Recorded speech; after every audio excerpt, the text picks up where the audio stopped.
Hi friends, இது Sunday எடுத்த video. இது வந்து ஸ்வீட் சேமியா. நாங்கள் வந்து தம் சேமியான்னு தான் சொல்லுவோம்.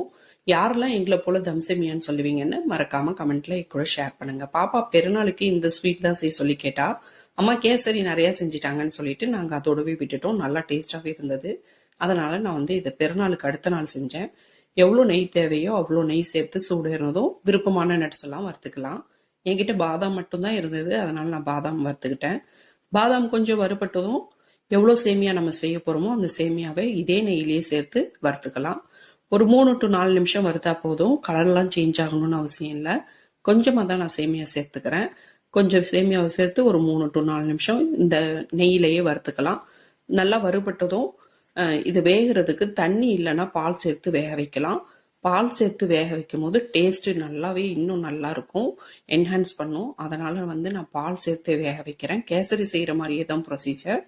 அது போல தேவையான அளவு பால் சேர்த்துட்டு வாசத்துக்கு ஏலக்காய் பவுடரும், வீடியோவுக்காக நான் ஃபுட் கலர் சேர்த்துருக்கேன். நீங்கள் வேண்டாம்னா ஸ்கிப் பண்ணிடலாம். அவ்வளோதான், நல்லா வேகட்டும்.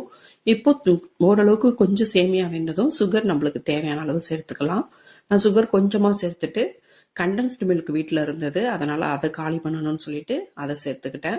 கண்டென்ஸ்டு மில்க் வேண்டாம்னா நீங்கள் ஸ்கிப் பண்ணிடலாம்.